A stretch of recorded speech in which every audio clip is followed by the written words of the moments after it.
नमस्कार, माझे नाव दुर्वा महेंद्र म्हात्रे आहे. मी इयत्ता 5वी शिकत आहे. माझ्या शब्दातून मी आज पुस्तक परीक्षण केलेलं आहे. मी वाचलेल्या पुस्तकाचे नाव ताक आहे. त्याच्या मुखपृष्ठावर सई नावाची मुलगी व ताक सांडलेल्या त्यावरून नक्षी दाखवलेली आहे. त्याच्या मलपृष्ठावर ताकातून ग्लासातून ताक सांडवलेलं दाखवलेलं आहे. याचा आकार आयताकृती आहे. यातील चित्र रंगीत आहे. छानपणही आहे. तेच मला वाचता नाही. हे चित्र पाहायलाही खूप मजा आली. या अक्षराचे टाईप खूप मोठे आहे. तेच मला वाचताना त्रास झाले नाही. यातील पाने 15 आहे आणि या पानाला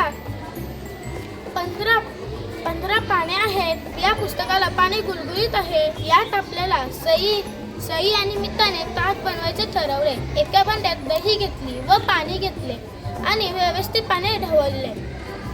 त्यानंतर साखर टाकली, बर्फी पण टाकली आणि व्यवस्थित पाणी ढवळले. त्यानंतर दोघींनी एका ग्लासात ताक घेतले आणि दोघी एकमेकांशी बोलत ताक पिऊ लागले. हातवारे करत त्या दोघी ताक पिऊ लागले. अचानक सईचा मिताला धक्का लागला आणि मिताचा ताक फरशीवर सांडला आणि सईने तिच्या हातात थोडा ताक मिताला दिला आणि त्या दोघी पुन्हा ताक पिऊ लागले. मिताने सांडवलेलं ताक सीताला ढगासारखं दिसले. सईने त्याच्यातून होडी बनवली. मिताने त्याच्यातून मासा बनवला. सईने त्याच्यातून फूल बनवले आणि फुलाला पानंही सुद्धा होती. सईने त्याच्यातला पतंग बनवला आणि मिताने घरभर दोरी ओढली आणि सई मिताच्या मागे मागे जात होती.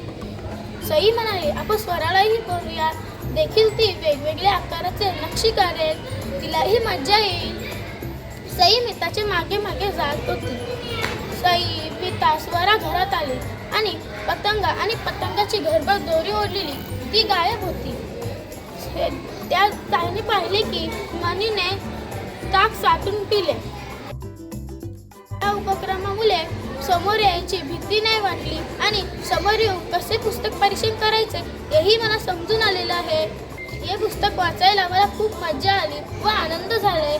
मीही वाचले, तुम्हीही वाचा. धन्यवाद.